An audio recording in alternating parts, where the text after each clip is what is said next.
वेद मानव सभ्यता के सबसे प्राचीन और हिंदू धर्म के लिखित दस्तावेज हैं। वेद ही हिंदू धर्म के सर्वोच्च और सर्वोपरि धर्म ग्रंथ हैं। सामान्य भाषा में वेद का अर्थ है ज्ञान। ज्ञान वह प्रकाश है जो मनुष्य मन के अज्ञान रूपी अंधकार को नष्ट कर देता है। वेदों को इतिहास का ऐसा स्रोत कहा गया है जो पौराणिक ज्ञान विज्ञान का अथाह भंडार है। ये वेद ही हैं जिनके आधार पर अन्य धार्मिक मान्यताओं और विचारधाराओं का आरंभ हुआ। नमस्कार दोस्तों, आपका हमारे चैनल धर्म ग्रंथ में स्वागत है। आज हम इस वीडियो के माध्यम से जानेंगे वेद क्या है, वेद कितने प्रकार के हैं, इन वेदों की रचना किसने की तथा इन वेदों में लिखा क्या है। तो इस वीडियो को अंत तक देखें और हमारे चैनल धर्म ग्रंथ को सब्सक्राइब ज़रूर करें। वेद शब्द संस्कृत के वेद शब्द से निर्मित है, अर्थात इस एकमात्र शब्द में ही सभी प्रकार का ज्ञान समाहित है। प्राचीन भारतीय ऋषि जिन्हें मंत्र दृष्ट कहा गया है, उन्हें मंत्रों के गुण रहस्यों को ज्ञान कर, समझ कर, मनन कर, उनकी अनुभूति कर उस ज्ञान को जिन ग्रंथों में संकलित कर संसार के समक्ष प्रस्तुत किया, वो प्राचीन ग्रंथ वेद कहलाए। एक ऐसी भी मान्यता है कि इनके मंत्रों को परमेश्वर ने प्राचीन ऋषियों को अप्रत्यक्ष रूप से सुनाया था, इसलिए वेदों को श्रुति भी कहा जाता है। सामान्य तौर पर वैदिक साहित्य को दो प्रकारों में वर्गीकृत किया जाता है, श्रुति साहित्य और स्मृति साहित्य। श्रुति साहित्य, इसका अर्थ है वह साहित्य जो आदिकाल से सुना या संप्रेषित किया जाता है। ये ग्रंथ लेखकहीन है। स्मृति साहित्य, इसका अर्थ है स्मृति के आधार पर स्मरण या रचित साहित्य। इन ग्रंथों की रचना ऋषियों ने की है। इतिहास, पुराण, धर्मशास्त्र कुछ स्मृति साहित्य है। वेदों को श्रुति साहित्य के रूप में वर्गीकृत किया गया है क्योंकि ऋषियों ने श्रुति नामक समाधि की स्थिति में इस ज्ञान को प्राप्त किया था। वेद में एक ही ईश्वर की उपासना का विधान है और एक ही धर्म, मानव धर्म का संदेश है। वेद मनुष्यों को मानवता, समानता, मित्रता, उदारता, प्रेम, परस्पर सौहार्द, अस्तेय, अहिंसा, सत्य, संतोष, ब्रह्मचार्य, आचार विचार, व्यवहार में पवित्रता, खान पान में शुद्धता और जीवन में तप, त्याग, परिश्रम की व्यापकता का उपदेश देता है। वेद धर्म का मूल है। वेद सर्व ज्ञानमय है। इस जगत, इस जीवन एवं परमपिता परमेश्वर, इन सभी का वास्तविक ज्ञान वेद है। वेद मनुष्यों का शाश्वत इक्षु है जो शुभ और अशुभ का ज्ञान कराता है। वेद संसार के सभी रहस्यों की कुंजी है।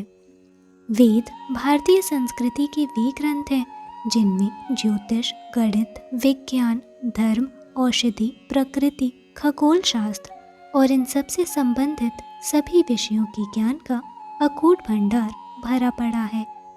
ऋषि मुनियों द्वारा रचे वेद हिंदू संस्कृति की रीढ़ माने जाते हैं। इसमें अनिष्ट से संबंधित उपाय तथा जो इच्छा हो उसके अनुसार उसे प्राप्त करने के उपाय संग्रहित हैं। लेकिन जिस प्रकार किसी भी कार्य में मेहनत लगती है, उसी प्रकार इस रत्न रूपी वेदों का श्रम पूर्वक अध्ययन करके ही इनमें संकलित ज्ञान को मनुष्य प्राप्त कर सकता है। वेदों के इतिहास का धागा एक अनंत दिशा की ओर ले जाता है। फिर भी कुछ इतिहासकारों के अनुसार 1500 से 1000 ईसा पूर्व के आसपास के समय में वेदों की रचना की गई होगी। हिंदू धार्मिक ग्रंथों में इस बात का प्रमाण मिलता है कि वेदों के रचनाकार स्वयं भगवान ब्रह्मा हैं और उन्होंने इन वेदों के ज्ञान तपस्या में लीन अंगिरा, आदित्य, अग्नि और वायु ऋषियों को दिया था। इसके बाद पीढ़ी दर पीढ़ी वेदों का ज्ञान चलता रहा।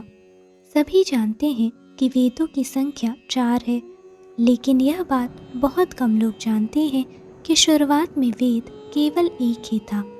अध्ययन की सुविधा की दृष्टि से उसे 4 भागों में बांट दिया गया। ऐसा श्रीमद् भागवत में उल्लेखित एक श्लोक द्वारा ही स्पष्ट होता है। इन वेदों में हजारों मंत्र और रचनाएं हैं जो एक ही समय में संभवतः नहीं रची गई होंगी और न ही एक ऋषि द्वारा। इनकी रचना समय समय पर ऋषियों द्वारा होती रही और वे एकत्रित होते गए। एक और मत इस संबंध में प्रचलित है जिसके अनुसार अग्नि, वायु और सूर्य ने तपस्या करी और ऋग्वेद, यजुर्वेद, सामवेद और अथर्ववेद को प्राप्त किया। प्रथम 3 वेदों को अग्नि, वायु और सूर्य से जोड़ा गया है। इन तीनों नामों के ऋषियों से इनका संबंध बताया गया है। इसका कारण बताया गया है कि अग्नि उस अंधकार को समाप्त करती है जो अज्ञान का अंधेरा है। इस कारण यह ज्ञान का प्रतीक बन गया। वायु प्रायः चलायमान है, उसका काम चलना है। इसका तात्पर्य है कि कर्म अथवा कार्य करते रहना, इसलिए यह कर्म से संबंधित है। सूर्य सबसे तेज युक्त है जिसे सभी प्रणाम करते हैं, नमस्तक होकर उसे पूजते हैं। इसलिए कहा गया है कि वह पूजनीय अर्थात उपासना के योग्य है। एक ग्रंथ के अनुसार ब्रह्मा जी के 4 मुखों से चारों वेदों की उत्पत्ति हुई। ऋग्वेद चारों वेदों में सबसे पुराना है और यह भारत यूरोपीय भाषाओं का सबसे पहला पाठ है। यह सबसे पुराना ज्ञात वैदिक संस्कृत पाठ है।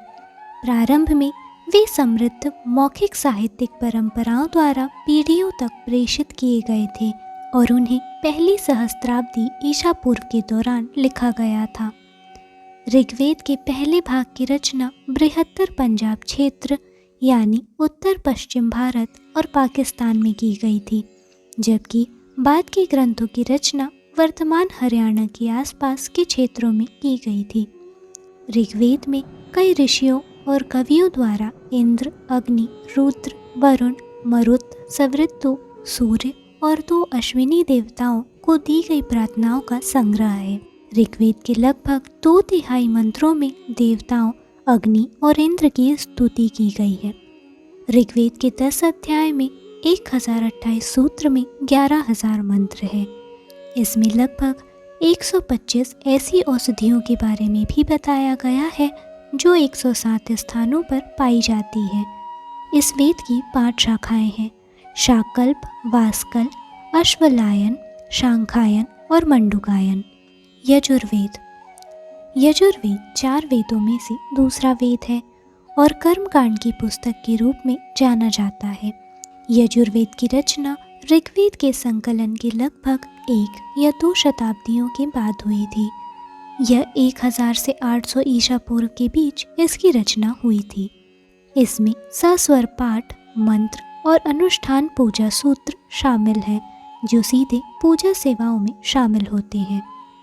यजुर्वेद में 40 अध्याय और 1875 श्लोक हैं, जिसमें से अधिकांश ऋग्वेद के श्लोकों से विकसित हुए हैं।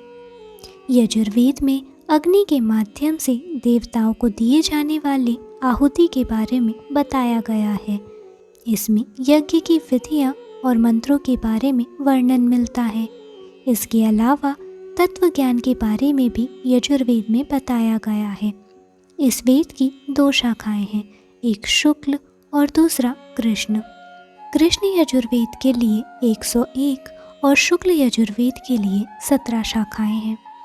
सामवेद में ईश्वर स्तुति, वंदना, उपासना और आध्यात्मिक उन्नति के उपायों का वर्णन है। साम का अर्थ है रूपांतरण, संगीत, सौम्यता और उपासना।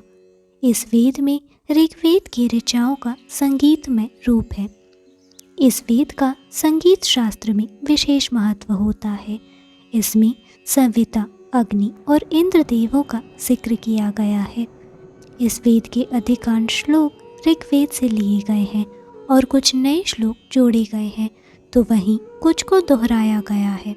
कुल मिलाकर सामवेद में 1875 श्लोक हैं। ये श्लोक जपने नहीं बल्कि गाए जाने के लिए हैं, इसलिए इसे सामगान भी कहा जाता है। माना जाता है कि इसे 1200 से 1000 ईसा पूर्व के दौरान संकलित किया गया था। यह विशेष रूप से कर्मकांड संबंधित उद्देश्यों की पूर्ति के लिए संकलित किया गया था। सामवेद के श्लोकों का उच्चारण सोम यज्ञ जैसे समारोह के दौरान किया जाता है। अथर्ववेद।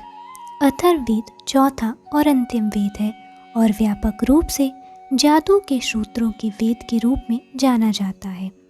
अथर्ववेद में विज्ञान और तकनीकी ज्ञान का समावेश है, जैसे मनोविज्ञान, अर्थशास्त्र, समाजशास्त्र, राजनीति, कृषि, आयुर्वेद, सृष्टि विज्ञान, गणित, ज्योतिष, भौतिक शास्त्र, रसायन शास्त्र, सैन्य विज्ञान आदि। अथर्ववेद 1000 से 800 ईसा पूर्व के दौरान संकलित किया गया था। इसमें 5687 मंत्रों के साथ 730 सूत्र हैं, जो 20 पुस्तकों में विभाजित हैं। अथर्ववेद में 1200 से अधिक श्लोक प्रारंभिक वैदिक पाठ यानी ऋग्वेद से लिए गए थे। पाठ का लगभग छठा भाग गद्य शैली में और ब्राह्मण भाषा का उपयोग करते हुए लिखा गया है, जबकि बाकी काव्य शैली में लिखे गए हैं। अन्य 3 वेदों के विपरीत यह विभिन्न विषयों जैसे काला जादू, चिकित्सा, शासन कला, निर्माण, पाप और प्रायश्चित और विभिन्न राजनीतिक और दार्शनिक मुद्दों से संबंधित है। अथर्ववेद की एक उल्लेखनीय विशेषता यह है कि इसमें छंद शामिल हैं, जो विभिन्न बीमारियों के इलाज और इलाज की विधि के बारे में बताते हैं।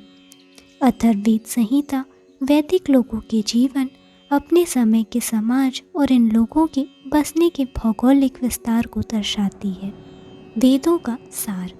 वेदों का सार समझने के लिए वेदों का अध्ययन करना बहुत ज़रूरी है। इसके लिए वेदों के अंगों, जिन्हें वेदांग कहा गया है, इसका पढ़ा जाना ज़रूरी है। ये इस प्रकार है। व्याकरण, इसमें शब्दों और स्वरों की उत्पत्ति का बोध होता है। शिक्षा, इसमें वेद मंत्रों के उच्चारण की विधि बताई गई है।